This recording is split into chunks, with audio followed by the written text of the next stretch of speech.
Assalamualaikum warahmatullahi wabarakatuh. Di sini, saya akan mempresentasikan hasil jawaban saya. Ujian tengah semester ganjil, mata kuliah Teknik Pemboran 2 dengan dosen pengampu Winarto MT. Tanggal ujiannya tanggal 2 bulan November tahun 2021. Sebelumnya perkenalkan, saya Nur Ikhwan Febriandi dengan NIM 19010108 dari kelas Teknik Perminyakan C Angkatan 19, akan migas Balongan. Yang pertama, ada casing. Definisi casing dan desain casing. Setelah suatu pemboran, sumur minyak dan gas mencapai kedalaman tertentu, maka perlu dipasang casing. Setelah dipasang casing, kemudian disusul dengan proses penyemanan. Casing merupakan suatu pipa baja yang berfungsi antara lain untuk mencegah gugurnya dinding sumur, menutup zona pertekanan abnormal pada sumur, dan menyediakan ruangan untuk peralatan bawah permukaan dalam memproduksi migas dalam sumur. Casing merupakan komponen yang cukup mahal pada suatu sumur minyak dan gas ini, sehingga casing yang digunakan ini merupakan investasinya cukup besar. Pemilihan ukuran casing, berat casing, dan tipe ulirnya atau treat merupakan aspek yang paling penting dipandang dari segi tekniknya, yang juga akan menyangkut keekonomisannya dan aspek keselamatannya. Tujuan utama daripada desain casing atau perencanaan casing adalah mendapatkan rangkaian casing yang cukup kuat dan mampu melindungi sumur, baik selama pemboran maupun produksi nantinya. Selain itu, juga dapat digunakan untuk menghitung besarnya biaya yang akan dikeluarkan nantinya untuk penggunaan casing. Kemudian yang kedua, ada casing sesuai dengan klasifikasinya. Yang pertama ada konduktor casing. Pada umumnya, casing ini berdiameter 16 inch sampai 30 inch.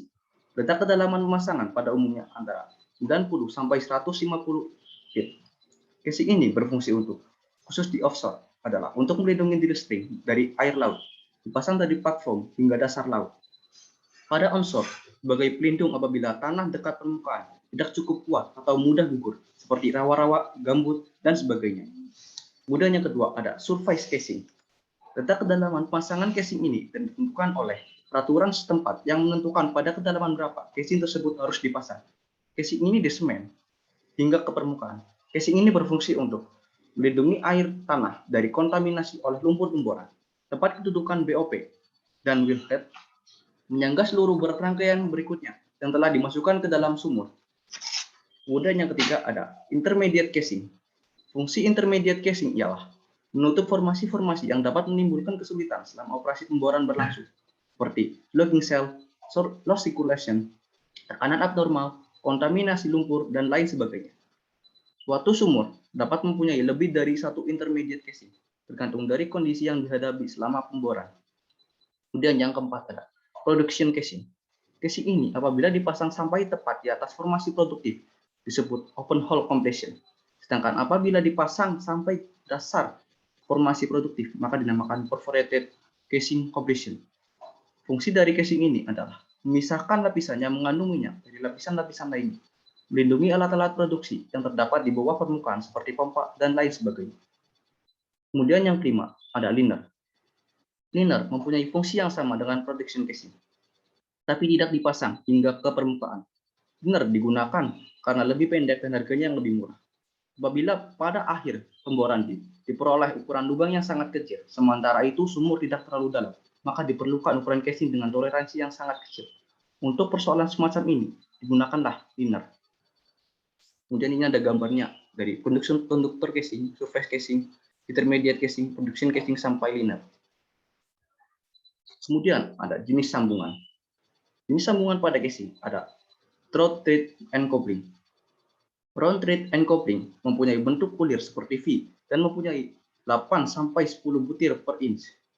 Tipe sambungan ini ada dua macam, yaitu long thread and coupling dan short thread and coupling. Long thread and coupling mempunyai tension string 3% lebih kuat dari short thread and coupling. Kemudian yang kedua ada buttress thread and coupling. Sambungan ini mempunyai bentuk ulir seperti trapesium dan mempunyai 5 ulir per inch. Buttress thread and coupling digunakan untuk tension load yang besar atau untuk rangkaian casing yang panjang. Kemudian yang ketiga ada extreme thin casing. Extreme ring casing, tabungan ini mempunyai thread yang menyatu dengan body casing. Untuk thread atau ulirnya berbentuk trapesium atau sphere dan mempunyai 5 ulir tiap inci. Extreme line casing ini mempunyai ketahanan yang besar terhadap kebocoran. Diameter yang mempunyai 5 ulir tiap inci adalah untuk ukuran 8,5/8 inch sampai 10,3/4 inch. Sedangkan untuk diameter yang kecil 7 inch mempunyai 6 ulir per inch. Kemudian, data yang dibutuhkan sebagai pertimbangan dalam desain casing. Yang pertama ada tekanan pori atau pore pressure, atau sering juga disebut formation pressure, atau tekanan formasi. Kemudian yang kedua ada tekanan rekah, atau gradien rekah, gradien. Kemudian yang ketiga ada dari tata tekanan pori dan tekanan rekah didapatkan setting kedalaman dari tiap-tiap bagian casing. Kemudian yang keempat, beban-beban yang dialami dari sistem casing yang akan didesain. Beban-beban tersebut adalah yang pertama ada beban berat, beban burst. Yang kedua ada beban collapse. Yang ketiga ada beban tension. Yang keempat ada beban service saat pengeboran dan setelah berproduksi. Kemudian yang kelima ada beban biaksial atau triaksial. Kemudian yang kelima ada berkaitan dengan poin nomor 4 di atas. Perlu diketahui mechanical properties dari casing yang akan digunakan dalam desain casing yang akan dibuat. Terus sistem unit yang dipakai dalam perhitungan dalam studi ini adalah sistem unit British. Kemudian ada permasalahan di lapangan terkait dengan casing setting depth. Perencanaan pertama dalam desain sumur, seleksi kedalaman di mana casing dirang dan disemen. Drilling engineer dalam perencanaan setting depth casing harus mempertimbangkan kondisi geologi seperti tekanan formasi dan faktor gradient, hole problem, dan lain-lainnya. Dari program ini diharapkan pelaksanaan pemboran akan berjalan dengan aman tanpa menciptakan still monumen dari sebuah casing. Selama operasi pemboran berlangsung, sering terjadi masalah loss leaflation akibat pecahnya formasi di bawah kaki casing. Ini merupakan akibat yang ditimbulkan oleh underground blowout, yaitu jenis blowout yang terjadi di bawah permukaan tanah dan merembes ke permukaan atau lapisan lain di luar lubang sumur. Masalah lain yang sering terjadi ialah terjepitnya rangkaian casing akibat pemakaian lumpur dengan densitas yang tinggi untuk mengimbangi tekanan formasi yang abnormal. Kedua masalah di atas sering timbul akibat setting depth casing yang kurang tepat. Kesalahan dari program setting depth casing juga akan menyebabkan failure rangkaian casing yang disebabkan setting depth-nya terlalu dalam atau terlalu dangkal. Masalah lain yang timbul dan berkaitan dengan setting depth casing adalah biaya casing yang meningkat dan diameter sumur terakhir tidak sesuai dengan keinginan yang dicapai. Kemudian yang kedua, soal yang kedua ada hoisting system. Ada keselamatan kerja dalam menara bor. Keselamatan kerja dalam menara bor sangat dijaga karena jika terjadi kecelakaan akan membuat kerugian baik terhadap diri sendiri maupun perusahaan.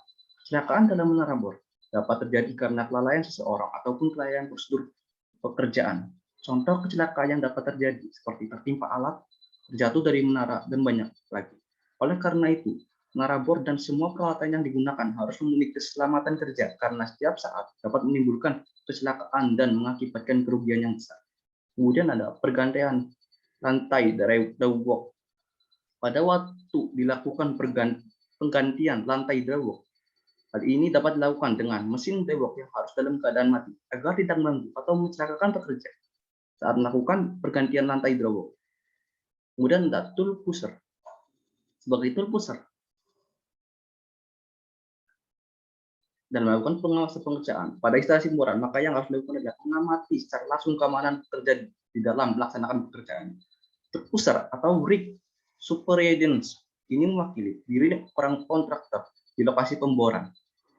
Tool pusher bertanggung jawab dalam mengkoordinasi drilling operation dan hal-hal lain yang berhubungan dengan operation 24 jam sehari. Tool pusher biasanya orang yang berpengalaman di lapangan pengeboran dan memulai karirnya dari bawah. Bisa dari toolman, derrickman, pumpman, dan driller. Biasanya orang ini juga menguasai semua peralatan drilling dengan pendidikan dan pelatihan-pelatihan tambahan untuk diangkat menjadi tool pusher. Kemudian ada unsafe condition atau kondisi-kondisi yang tidak aman dan berbahaya bagi para pekerja. Yang pertama ada tempat kerja yang tidak memenuhi standar atau syarat. Tempat kerja yang tidak memenuhi standar dan syarat kesehatan dan keselamatan kerja dapat mengakibatkan penurunan daya produksi dan produktivitas. Selain itu, juga dapat mengakibatkan dampak yang negatif bagi para pekerja itu sendiri. Contohnya, kurangnya ventilasi udara yang cukup sehingga tidak adanya pergantian udara dalam ruangan kerja dan membuat para pekerja kekurangan oksigen dan dapat mengakibatkan pingsan ketika sedang bekerja. Selain itu, pencahayaan dan penerangan yang kurang dapat mengganggu para pekerja dalam melaksanakan tugas sebagaimana mestinya. Bahkan dengan pencahayaan yang terlalu berlebih juga akan dapat merusak mata. Oleh karena itu, dalam pencahayaan harus biasa-biasa saja. Jangan sampai terlalu terang dan jangan sampai terlalu redup. Kemudian yang kedua ada alat pelindung diri yang tidak sesuai dengan standar yang telah ditetapkan. Perusahaan harus menyediakan alat pelindung diri atau APD yang cukup dan sesuai dengan standar yang telah ditetapkan. Jika alat pelindung diri atau OPD yang disediakan tidak memenuhi standar, maka akan mengakibatkan kecelakaan yang dapat merugikan pihak perusahaan dan para pekerja. Contohnya, helm yang digunakan oleh para pekerja harus terbuat dari bahan yang tahan terhadap benturan benda keras. Misalnya, helm tersebut tahan terhadap benturan balok maupun batu bata. Jika helm yang digunakan tidak tahan terhadap bahan-bahan yang telah tersebut di atas, maka akan mengakibatkan kerugian yang sangat besar, khususnya bagi para pekerja itu sendiri, karena dapat mengakibatkan geger otak. Kemudian yang ketiga ada kebisingan di tempat kerja. Suara yang berlebihan dan dapat mengganggu konsentrasi para pekerja dapat melaksanakan tugasnya disebut dengan kebisingan. Kebisingan pada sebuah tempat kerja memang tidak dapat dihindarkan, apalagi jika bergerak dalam bidang permesinan.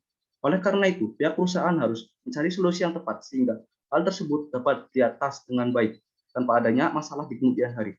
Contohnya, untuk mencegah kebisingan, maka pihak perusahaan memberikan alat pelindung telinga atau pendengaran seperti handsfree atau adapun handsfree yang diberikan harus sesuai dengan standar, di mana setelah menggunakan alat tersebut tidak akan dapat menimbulkan efek samping terhadap pendengaran.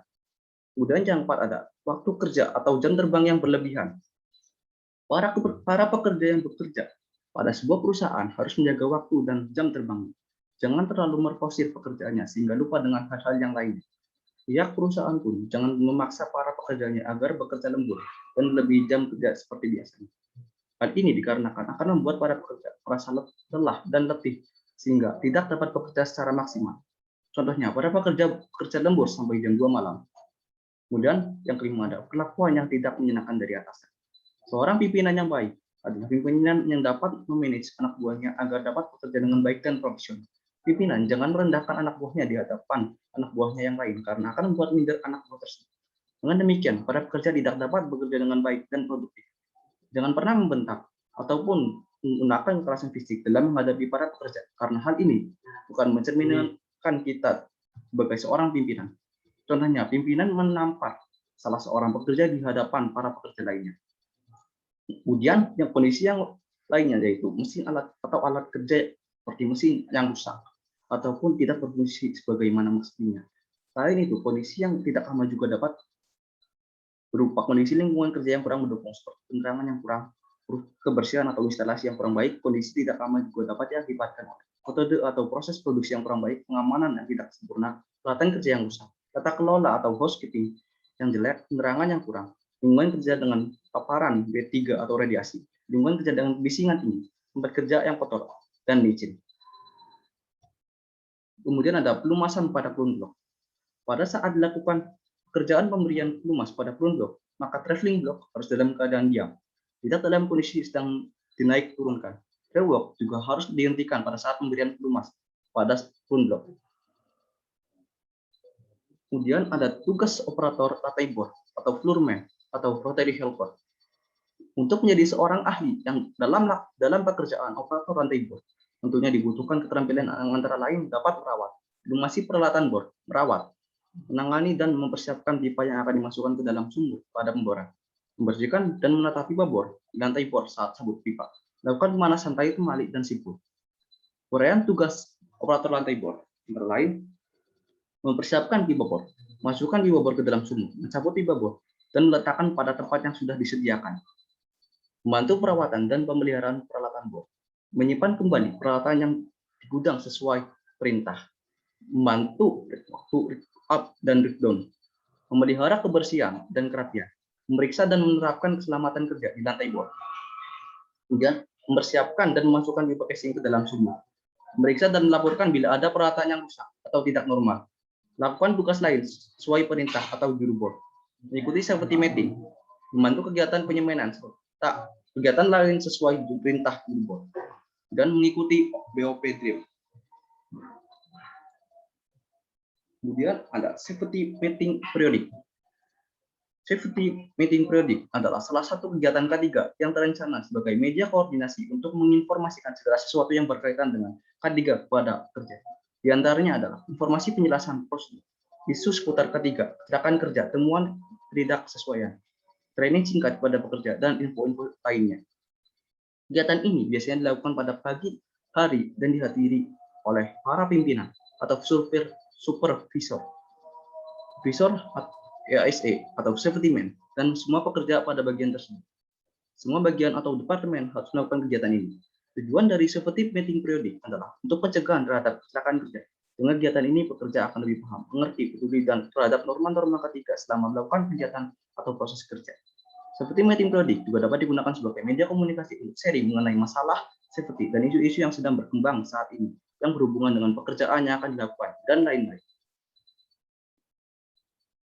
Kemudian ada komponen-komponen peralatan dari hoisting system.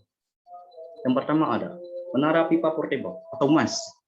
Jenis menara ini posisinya berdiri, dapat vertikal atau hampir vertikal. Terdiri dari bagian yang dikaitkan satu sama lain dengan las atau sektor. Biasanya terdiri dari 2 tingkat. Di menara ini dapat didirikan sebagai unit menara pun. Menara yang ditahan oleh teleskop dan diperkuat oleh tali yang ditambahkan secara tersebar. Tipe menara ini, jika dibandingkan dengan menara standar, mempunyai kelebihan karena lebih murah, mudah, dan cepat untuk mendirikannya, serta biaya transportnya murah, tapi penggunaannya terbatas pada pemboran yang dangkal. MAS atau portable rig berfungsi untuk dapatkan ruang vertikal yang cukup untuk menaikkan dan menurunkan rangkaian listrik dan casing ke dalam lubang bor selama operasi pemboran berlangsung. Letaknya di atas lubang bor. Mekanisme kerjanya menahan beban vertikal yang timbul pada saat pemboran berlangsung, baik suatu menaikkan ataupun menurunkan peralatan pemboran. Tipe menara ini dapat didirikan sebagai unit menara penuh. Menara ditahan oleh teleskoping dan diperkuat dengan tali yang ditambahkan secara tersebar. MAS biasanya dipakai untuk rig pemboran dengan kapasitas 1000 HP ke atas. Kemudian ada substruktur. Substruktur adalah konstruksi kerangka baja sebagai platform yang dipasang langsung di atas pickboard. Substruktur memberikan ruang kerja bagi peralatan dan pekerja di atas dan di bawah lantai. Tinggi substruktur ditentukan oleh jenis rig dan ketinggian blowout preventer. Fungsi substruktur adalah menahan beban yang sangat besar yang ditimbulkan oleh derrick atau mesh, peralatan pengangkatan meja putar, rangkaian bobot, wheel pipe, wheel collar, dan sebagainya, dan beban casing, serta pemberi jarak antara lantai rig dengan BOP. Kemudian ada rig floor, memiliki fungsi utamanya adalah memberi tempat kerja bagi kru pemboran dalam melakukan operasi pemboran. Pada rig floor terdapat rotary table, nose hole, red hole, dog hose, dan lain-lain. Kemudian ada drawwalk. Drawwalk merupakan otak dari suatu unit pemboran, karena melalui drawwalk ini seorang driller dapat melakukan dan mengatur operasi pemboran. Sebenarnya drawwalk merupakan suatu sistem transmisi yang kompleks. Sebagai gambaran adalah seperti sistem transmisi pada mobil gear block.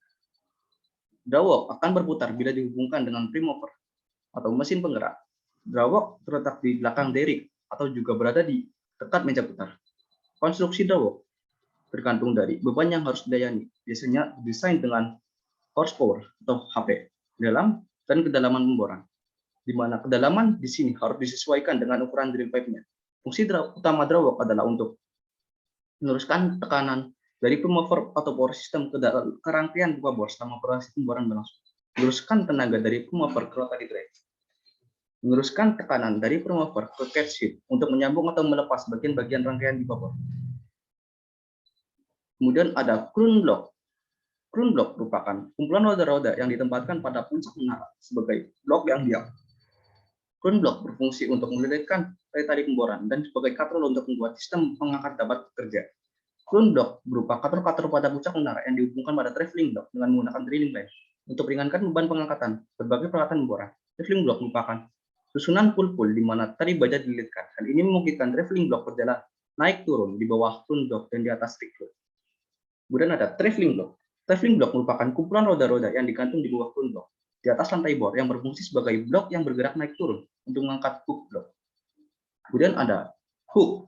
Hook berfungsi untuk menggantungkan swivel dan rangkaian wibabor selama operasi pemboran berlangsung. Hook terletak di bawah traveling block. Kemudian ada drilling line. Drilling line berada di dekat drawbox. Drilling line menghubungkan semua komponen dalam sistem pengangkatan. Karena tali ini dililitkan secara bergantian melalui crown block dan pulley traveling block. Kemudian digulung pada revolving drum yang berputar. Selain itu, ada juga tali yang tidak bergerak dan ditambahkan pada substruktur atau dead line. Drilling line sangat penting dalam operasi pemboran karena berfungsi untuk menahan atau menarik beban yang diderap oleh hook. Untuk menghindari kecelakaan yang mungkin terjadi karena kausan, maka dibuat cut off program. Cut off program ini berdasarkan kekuatan kabel yang terhadap tarikan dan dinyatakan dengan ton line yang didetak kabel. Beban berat yang diderita drilling kabel terjadi pada saat sabut atau masuk drilling string atau round trip, pemasangan casing atau running casing. Kemudian ada operasi pemancingan atau fishing tube. Kemudian ton mel. Ton mel adalah kekuatan kabel tarikan. Sedangkan ton mel round trip adalah garis pengeboran yang biasa diukur sebagai beban dalam kumulatif ton dan diturunkan dengan jarak dan turunan dalamnya. Dalam dunia perminyakan, beban dan jarak tempuhnya sangat besar sehingga digunakan ton mel sebagai satuannya. Kerja 1 ton mel dihitung sebagai kerja yang dilakukan bila drilling line menarik beban seberat 1 ton atau 2000 pon jauh 1 mil atau 5280 kaki. Dan rumus ton mil ada TR sama dengan D dikali dalam kurung LS plus D kurung tutup WM per 1056000 plus D dikali dalam kurung M plus setengah C kurung tutup per 2640000. Keterangannya TR adalah ton mile atau untuk round trip atau ton mile, dengan D adalah kedalaman lubang atau feet, dengan S panjang drill pipe per stand atau feet, dengan N jumlah stand dari drill string, dan WM berat efektif per feet drill pipe dalam lumpur atau pounds per feet, dan M ada berat seluruh blok assembly atau pounds. Dan C adalah berat eksis, yaitu selisih berat seluruh drill core assembly dalam lumpur dikurangi berat drill pipe dalam lumpur untuk panjang yang sama atau pounds. Kemudian dalam term MERS ada dua alat penghitungannya, yaitu ada kalkulator dan monitoring system. Pemain kalkulator, aplikasi ini menyediakan alat yang berguna untuk penggunaan wear rope, drilling line untuk oil field service dan sekolah teknik pemboran. Aplikasi ini dikembangkan berdasarkan EPI recommended rating dan B, tidak ada perbandingan dengan perangkat lunak lain. Kemudian ada sistem monitoring ton mel dirancang untuk melacak pada kabel drawbox sehingga personal rig tahu kapan harus memotong dan menyelipkan bagian kabel yang aus belum menjadi terlalu tertekan dan kemungkinan bahaya. Sistem monitor ton mel lakukan ini dengan melacak secara akurat kabel yang digunakan dalam operasi saat blok naik dan turun tiang dan seberapa berat beban pada kabel setiap saat. Kemudian ada cut off program untuk menghindari kecelakaan yang mungkin terjadi karena tarikan serta menyebabkan kausan dari drilling line, maka dibuat cut off program. Cut off program ini dibuat berdasarkan kekuatan kabel nada tarikan dan dinyatakan dengan ton line yang diderita kabel. Kemudian hal-hal yang harus dilakukan pada saat pengecekan rutin pada sistem angkat ada yang pertama ada cek safety latch dan width teleskopik untuk memastikan teleskoping beroperasi bebas sebelum menurunkan dan menaikkan, pelihara bersih dan lumas. Kemudian ada cek unit atas kerataan atau level dan yakinkan kerataan fondasi dan pendukung lainnya setelah setiap pendirian. Pemeliharaan plumb block dan hook melalui pelumasan. Rigman selalu melumasi dan memeriksa plumb block dan hook apabila dia abus atau tur. Traveling block dapat diberhentikan di hadapan manual playboard untuk kerja ini. Pengecekan rutin pada plumb block dan traveling block meliputi pengecekan kausan groove, kekocakan bearing, dan checklist fitting. Ground safety platform dicek adalah kerusakan pagar, tempat pengelasan beam, platform diperlukan untuk melakukan pemeliharaan shift plumb block pada saat menara tegak. Kemudian periksa kausan dari groove tadi dari traveling block dan hook wire. Bila terjadi kausan berarti kapasitas akan turun. Kemudian cek tangga sebelum operasi penurunan. Kemudian cek anchor dari ancur kembali bila akan menarik beban berat. Sebelum memulai take up, periksa dan pelajari instruction manual untuk keperluan itu secara teliti. Kemudian ada peralatan utama di lantai bor atau lift floor. Ada rotary table yang berfungsi untuk memutar rangkaian pipa bor, drill pipe, collar, dan bit. Dan ada rotary drive, meneruskan atau memindahkan daya dari drawwalk ke meja putar, atau rotary table. Dan ada drawwalk. Drawwalk merupakan hoisting mekanis pada rotary drilling rig. Dan ada driller console, merupakan pusat instrumentasi dari rotary drilling rig. Kemudian ada make up and back out tongs, kunci-kunci besar yang digunakan untuk menyambung atau melepas bagian-bagian drill pipe dan drill collar. Kemudian ada mouse hole, lubang dekat rotary table pada rantai bor, di mana drill pipe ditempatkan pada saat dilakukan penyambungan dengan keli dan rangkaian pipa bor. Kemudian ada rat hole, lubang dekat kaki menara pada lantai bor, di mana keli ditempatkan pada saat berlangsung tabur pasang pipa atau round trip. Kemudian ada drop house, merupakan rumah kecil yang digunakan sebagai ruang kerja driller dan penyimpanan alat-alat kecil lainnya. Kemudian ada pipe ram. Pipe ram merupakan jembatan penghubung antara catwalk dengan rig floor, fungsi sebagai lintasan di bawah bor yang ditarik ke lantai bor.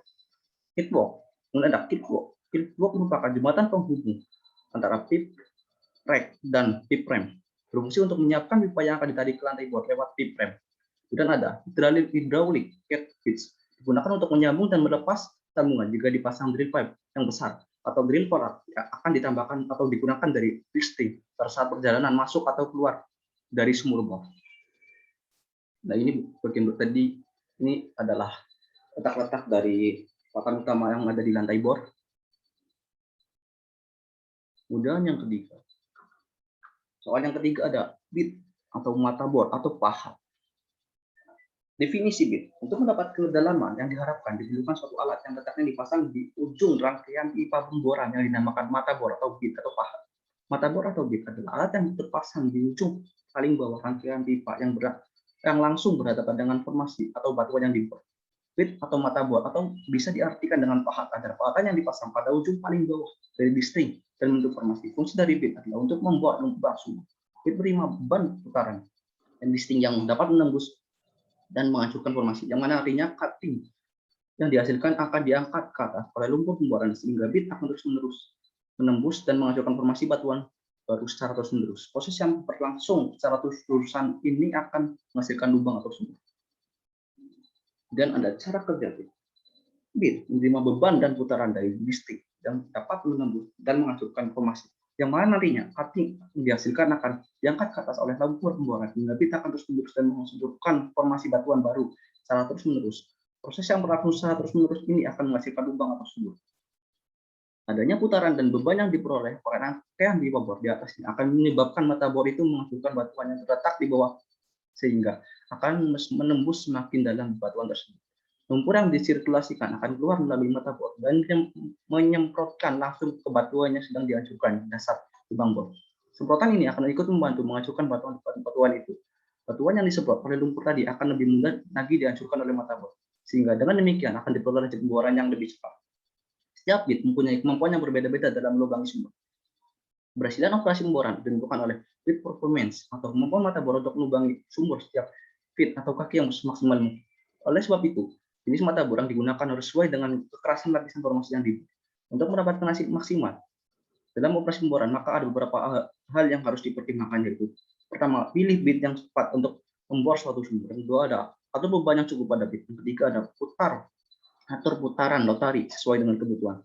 Dan yang keempat, ada atur optimum circulation pressure secara tetap agar maksimum rate pengeboran dapat dicapai. Tipe pahat atau drilling bit yang digunakan sangat berpengaruh dalam operasi pengeboran karena suatu pahat bor atau drilling bit mempunyai batasan-batasan terhadap kriteria formasi yang ditembus. Batasan-batasan tersebut antara lain kekerasan formasi ditembus, durability pahat bor atau drilling bit, fitur pahat bor atau drilling bit, dan lain-lain. Kemudian pahat bor atau drilling bit juga dilihat dari rate of penetration atau ROP, umur pahat bor. Pada saat operasi pemboran berlangsung, pahat bor akan mengalami kausan sehingga efisiensi pemboran akan turun jauh. Ada beberapa metode yang dipakai untuk mengetahui sebaiknya kapan partboard diganti. Salah satu metodenya yang digunakan adalah pendekatan ekonomi atau metode cost per bit atau CPF. Jadi ada bagian-bagian penting dari motherboard atau bit.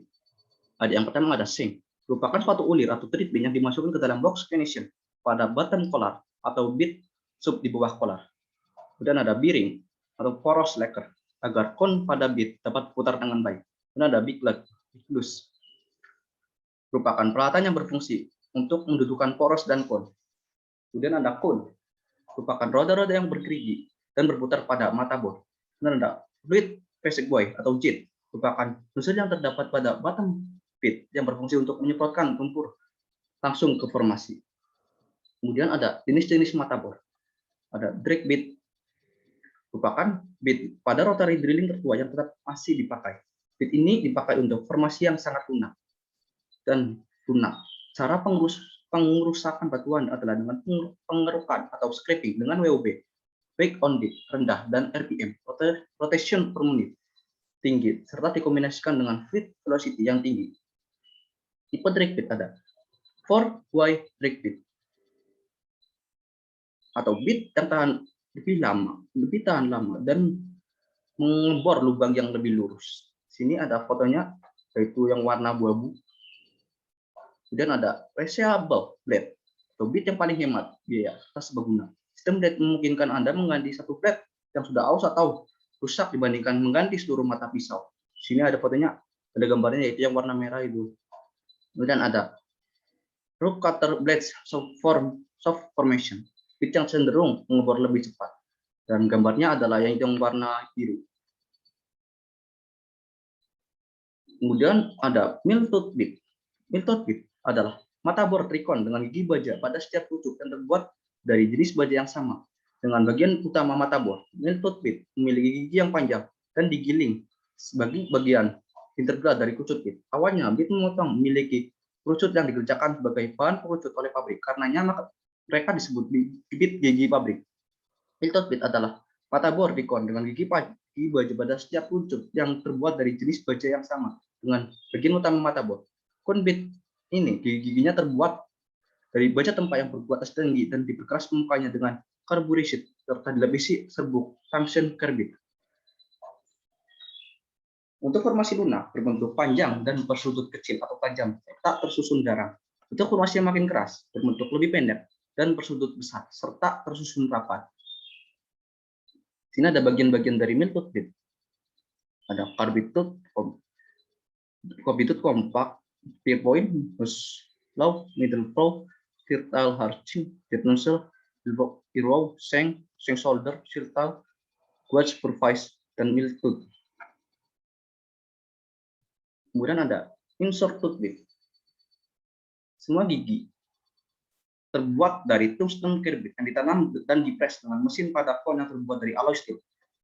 Ini dapat menghasilkan gigi memecah batuan yang tahan terhadap abrasif dan sangat tahan terhadap beban tinggi. Jenis gigi bit berpangkal silinder, berujung kornis, dan berbentuk seperti betel lumpur. Maka silinder berujung kornis bulat seperti lonjong sampai setengah bola. Gigi bit berbeda tergantung pada formasi berikut. Formasi lunak, ekstensi panjang, sisipan bentuk paha. Untuk formasi keras, ekstensi pendek, dan sisipan membulat.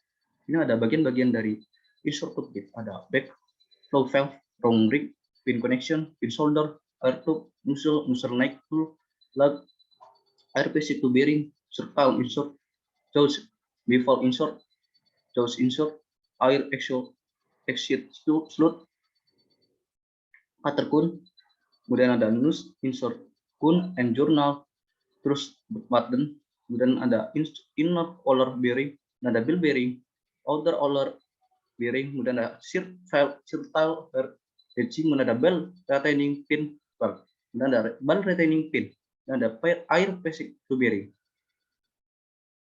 Kemudian ada diamond bit, alat untuk mengebor yang bekerja dengan menggoreskan berlian kelas industri ke dalam lubang. Tinta yang tertanam ke dalam struktur logam biasanya matriks kadar karbida yang disinter atau bubuk selama pembuatan bit. Perancang ini memilih kombinasi untuk bit yang hampir tidak terbatas. Tempatan pot pengalihan hidrolik, cuma pilihan dan ukuran belian yang digunakan. Biasanya dinyatakan sebagai belian tekar. Secara umum, mata bor belian yang mengebor lebih cepat memiliki masa pakai yang lebih pendek. Demikian pula mata bor yang dirancang untuk masa pakai yang sangat lama, ini akan mengebor pada kecepatan yang lebih lambat.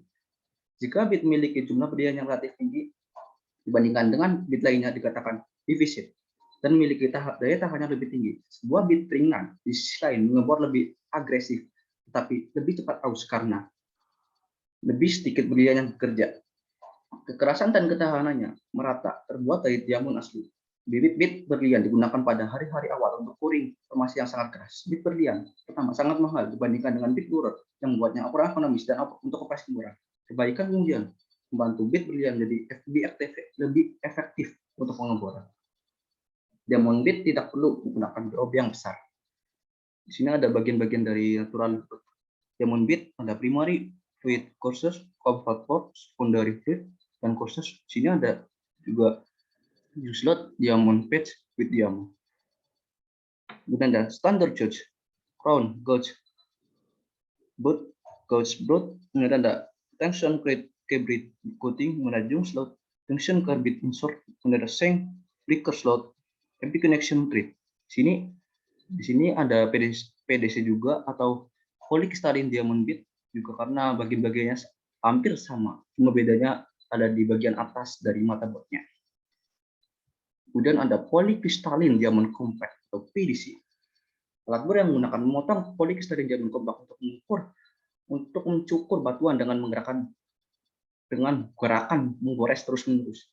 Memotong ini adalah cakram berlian stainless dengan ketebalan sekitar 1/8 inch dengan diameter sekitar 1/2 atau hingga 1 inch. Bit PDC efektif untuk mengebor formasi sepi yang menghadirkan beberapa masalah khusus berkaitan dengan ketidakstabilan lubang bor, seperti penyempitan lubang bor. Sedangkan satu organisasi pengeboran pas pantai utama mewajibkan penggunaan cairan pengeboran berbasis minyak dan bit PDC untuk membantu meringankan atau setidaknya mengurangi masalah ini. PDC bit juga digunakan untuk formasi keras. Cara kerjanya itu menyobek. Di sini ada bagian-bagian dari PDC. Ada nozzle, cutter, appet, nose, solder, blade, gauge protection, water wide, ada gauge protection, breaker slot, dan pin. Kemudian ada macam-macam bit size. Kemudian ada bit PDC atau polystyrene diamond compact. Ada 5/7/8 inch. Kemudian ada 6, kemudian ada size 6/1/8, size 6 1/4, 6,5, 6/5/8, 7,5, 7/1/2, 7/5/8, 7/7/8, 8/3/8, 8/1/2, 9/1/2, 9/5/8, 9/7/8, 10/1/2, 10/5/8, 11, 11/5/8, 12, 12/1/4. Dan ada Milton bit. Milton bit ada sisinya ada 5/7/8 inch, dan ada 6 inch, dan ada 6/1/8, ada 6/1/4, 6/1/2, 7/1/2, 7/5/8, 8/1/2, 8/3/4, 9, 9/1/2, 9/5/8, dan 9/7/8, 9/5/8, 10/1/2, 10/5/8, 11, 11/5/8, 12, 12 dan 12/1/4 inch. Ini ada studi kasus sistem angkat.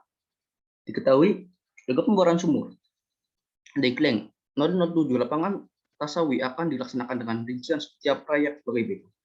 Terangkannya dengan interval proyek pemboran konduktor 0 sampai 6 feet, ada surface 65 feet sampai 980 feet, ada intermediate 980 sampai 3.200, kemudian ada linear sampai dari 3.200 sampai 3.708 feet.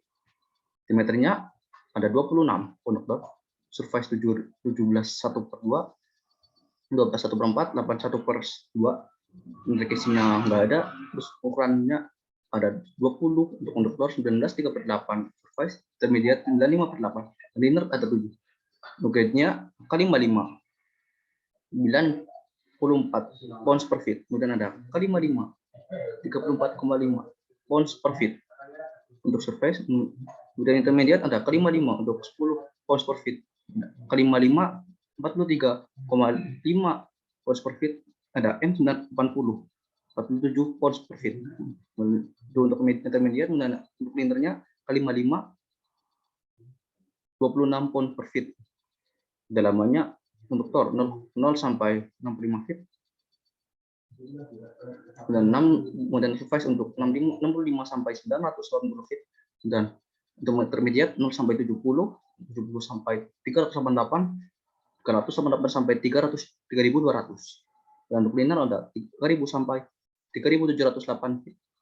Densitas smoothnya ada konduktor 833 untuk air, dan surface-nya untuk 9, intermediate-nya 9,4, kemudian linernya ada 9,4. Soal 1 dari tata listing untuk pemboran proyek 7 inch adalah ukuran diameter bit 8,5 meter, ukuran nozzle 20 per 32 sampai 20 per 32 sampai 20 per 2. Kemudian WOB-nya 22.500 pounds per 80% BDC. Kemudian ukuran DC-nya 6/1/4 inch OD, 13 per 16 inch, ID-nya 83 pounds per feet. Ukuran DP-nya 4/1/2 inch OD, dan 3.286 inch ID, kemudian 16,6 pounds per feet. Data spesifik yang akan digunakan untuk ukuran seatback-nya A dengan 90 feet. Tinggi fingerboard-nya 83 feet. Wind load area of seatback 353 per feet. Data lainnya adalah kapasitas traveling block yang digunakan sebesar 2000 ton dengan berat 120.000 pounds. Kecepatan pengangkatan reelnya 60 feet per menit. Dan efisiensi drawbox-nya ada 85%, efisiensi prime mover-nya 45%. Seperti faktornya untuk sistem angkat 1,25, pada anginnya 12,108 mph, dan cuma cable board di ground block 10, efisiensi bloknya 98%. Dengan catatannya kedalaman intermediate casing 280 dan linear casing 3600 dengan tambah 3 digit ini paling belakang. Kecepatan angin ditambah 3 digit ini paling belakang. Soalnya yang pertama ada buatlah gambar penampang sumbernya sesuai data yang ada pada tabel di atas. Berapa hukum pada saat menggantung real stick, menggantung casing. Ada nanti ada jawab dari jawaban A dan B. Kondisi mana yang akan digunakan sebagai dasar dalam menentukan total beban yang pada menara. Dan yang ketiga ada beban, berapa total beban menara horizontal. Pons berapa, kemudian yang keempat ada berapa tegangan kabel keluar pada kondisi statis atau pons. Dan yang lima ada berapa total beban pada menara pons. Dan yang keenam ada berapa horsepower-nya pada drawbox dan prime mover. Siapa satunya? Sini ada gambar penampangnya dari konduktor casing sampai inner casing dengan trayek 26 inch, pada trayek 26 inch, intervalnya 0,6 sampai 65 feet, ada trayek 17/1/2 inch sama 26 inch, intervalnya 980 sampai 3700 feet, dan ada trayek 12/1/4 inch, 17/1/2 inch, intervalnya 980 sampai 3200 feet, kemudian trayek 8/1/2 inch sampai dengan 12/1/4 inch dengan intervalnya 3100 sampai 3708. Tentunya Pak atau pada saat menggantung listing. Ukuran di sini ada 6 untuk 4 OD. Ukuran DP-nya 4 1/2 OD 3286 ID. 16,6 pounds per feet, dan WB-nya 22.500 pound, 20% WDC, WDC-nya ada 22.500 pound, tapi dalam target targetnya 3.708, peroleh dari 3.600 tambah 3 digit ini paling belakang saya, yaitu 108, karena desainnya 28.125 pounds dibagi 83 pounds per feet, 338 feet, dan TP-nya 3.708 kurangi 338, yaitu 3.370 feet. Berat BP-nya 3.708 dikali 16,6 pounds per feet sama dengan 61.552,8 feet pounds. Setelah total di udaranya, WDP-nya, WCD-nya 1.558,8 tambah 38.125 sama dengan 89.647,8. Efisiensi faktornya diambil dari sekitar mood kopi adalah 1 kurangi 10, 5,5 sama dengan 0,847. Nah, total lumpurnya WDC terus WDP teman-teman 69.647,8 ditambah 0,847 yaitu 89.648,647. Listingnya jadi 89.648,647 pounds. Untuk totalnya ini karena casing intermediate ambil dari intermediate casing karena terpanjang 180 feet sampai 3.200 feet. Untuk casingnya casing yang 95/8 inch kali 55 40 pounds per feet dengan tambah 0,70 kali 840 pounds per feet sama kali 0,847 dengan 2.371,6 pounds dan casing 958,55 5 feet hasilnya 11.716,451 dan casing 9/8 inch N80 47 pounds per feet dengan hasilnya 111.942,908 pound. Jadi berat totalnya di lumpur yaitu 2.371,6 ditambah 11.716,551 tambah 126.942,908 sama dengan 126.031,058 pounds. Jadi kondisi paling beratnya casing pada saat di lumpur yaitu 126.031,059 pounds. Total berat horizontalnya gaya horizontalnya bekerja pada menara pengaruh angin yaitu beratnya yaitu berat kali berat sama dengan 0,004 kali kecepatan angin.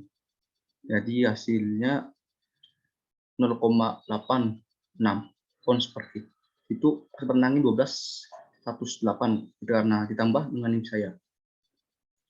Dan dengan menara akibat pengaruh angin W2-nya yaitu W kali F sama dengan 0,586 pounds per feet kuadrat dikali 353 feet sama dengan 207 feet pounds.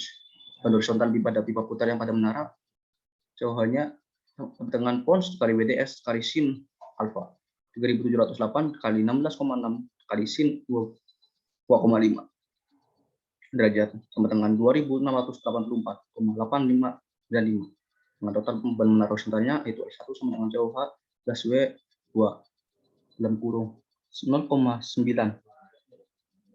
kali per F dan 2.684,855 tambah 207 dalam kurung kali dalam kurung 0,5 kali 9/83 dan 2 teman hasilnya 2.797,124 pounds. Dengan kabel pada bor polisi statis atau bonds dengan kabel pada polisi pondai bergerak bonds TF beban sama dengan TF sama dengan beban hooks per N EBN sama dengan 126.331,059 per 10 sama dengan dikali per 0 per 10 kali 0,98 inch sama dengan 10 dikali 0,98 pangkat 10 sama dengan 15.424,7 di bulatkan jadi 15.425 volts. Jadi tegangan pada kondisi statis TD dan dinamisnya yaitu 19.425 volts. Total beban menara atau pons BT sama dengan Q kali tambah TF tambah TD tambah BB pons sama dengan 126 ketika 1,09 pons tambah 15.425 tambah 15.425 tambah 120.000 sama dengan 276.881,059 pons. Yang seperti faktornya 1,25, PT-nya 1,25 kali 276,881,059 pons sama dengan 301,324 pons. HP-nya pertama Drawok. HP-nya W kali VF VB per 33.000 kali 1/7. Tentang HP-nya hasilnya 2.695,85. Yang seperti faktornya 1,25. Maka besar HP di Drawok adalah 2.695,85 kali 1,5 sama dengan 3.369,812. Dan primavernya HP Drawok pernah N sama dengan 2.695 dibagi 0,85 sama dengan 3.171 5,558. Yang seperti faktornya 1,25, maka besar HP primavernya ada 317,964 dikali 1,25 sama dengan 317,588. Sudah studi kasus Corpus-Fit dan gerakan lubangnya akan 1000 feet, harga bitnya cost 1000 US dollar dan sewa rate 500 US dollar tambah 2 digit timbering belakang jadi 508. Dan sewa downhole motor atau fan ADM DHM dari 5.000 US dollar per hari dengan waktu round trip 1 jam per 1000 feet tambah 3 digit tim paling belakang 1 jam per 1108 feet. Penembusannya untuk persamaan ROP sama dengan 25 kurang itu T 1 dengan persamaan per feet CPF dan CB plus CR dalam kurung TT plus TR per feet. Dengan keterangannya CB ada bit cost dengan CR bit cost, TT ada waktu round trip, CR ada umur bit, F adalah foot take dengan catatan hitungan interval waktu per 2 jam, waktu round trip tambah 3 digit paling belakang, dewa cost tambah 2 digit paling belakang. Ditanya kapan bit harus diganti, sampai berapa harga CPF atau cost per bit dengan total cost sampai C berapa total cost sampai pemakaian bit. Ini jawaban, kita mencari tahu dulu sewa ADM-nya. Sewa ADM hasilnya 208,3 US dollar dan CR-nya ada hasilnya 716 US dollar dan PT-nya ada hasilnya 925 per jam. Dengan CB-nya 1000 US dollar, ROP-nya 25 min 1 feet per jam. Itu F-nya kumulatif foot take atau feet sama dengan ROP kali 2 kumulatif pada jam di atasnya atau foot take. Dengan rumus TPF kayak tadi CB plus CR dalam kurung TSTT plus TR per feet. TR-nya umur pahat dalam jam setiap interval 2 jam 4, 6, 8. Bicara perhitungannya kita mencari ROP dulu dengan 2 jam dengan interval 2 jamnya itu ROP-nya 24 feet per jam, 4 jam 22 feet per jam, 6 jam 20 feet per jam, 8 jam 18 feet per jam, dan seterusnya. Kemudian kita mencari kumulatif foot-take untuk ROP kali 2 dan kumulatif pada jam di atasnya atau foot-take. Misalnya T dengan jam yang kedua dengan ROP 24, kumulatif foot-take-nya 48 dengan T atau jam keempat ROP-nya Eropa kali 2-nya 22 dengan footage-nya 92. Kemudian pada jam ke-6, Eropa kali 2-nya 20, footage-nya 132, dan jam ke-8, Eropa-nya 18, kemudian footage-nya 168. Kemudian jam ke-10, Eropa-nya 16, dan footage-nya 200, kemudian jam ke-12, footage Eropa-nya 14, dan footage-nya 228, kemudian jam ke-14, Eropa-nya 12, footage-nya ke 252, kemudian jam ke-16, footage Eropa-nya 10, dan footage-nya 272, dan jam ke-18, Eropa-nya 8, kemudian footage-nya 288, kemudian jam ke-20, Eropa-nya 6, footage-nya 300, kemudian yang itu GPF atau cost per feet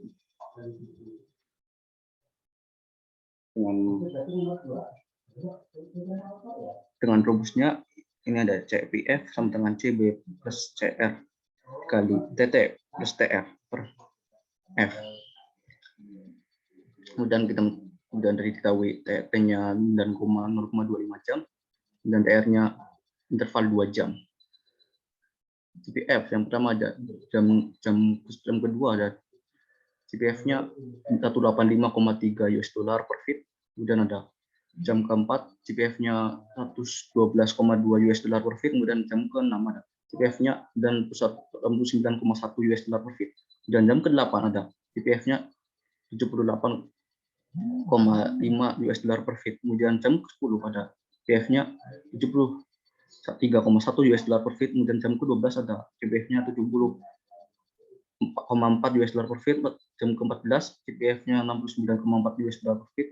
Jam ke-16 CPF-nya 69,5 US dollar per feet. Dan yang ke-18 CPF-nya 70,7 US dollar per feet. Dan jam ke-20 CPF-nya 72,6 US dollar per feet. Jadi, pitch yang harus diganti pada waktunya adalah 16 jam. Sebab untuk waktu 17 jam, harga CPF-nya mulai naik harga per feet-nya. Disebabkan karena bid mulai tumpul, laju penembusan mulai berkurang. Hal ini disebabkan karena sewa rate dan sewa rem tidak mungkin mulai berkurang per harinya atau harga tetap. Kemudian yang B ada harga CPF atau cost per feet-nya. Optimumnya ada 185,3 US dollar per feet. Dan total cost sampai waktu pergantian bidnya ada. Mulai dari CPF waktu jam ke-2 sampai CPF jam ke-16 adalah 747,5 US dollar per feet. US dollar. Sekian dari saya. Mohon maaf apabila banyak kurangannya. Wabillahi taufik wal hidayah. Assalamualaikum warahmatullahi wabarakatuh.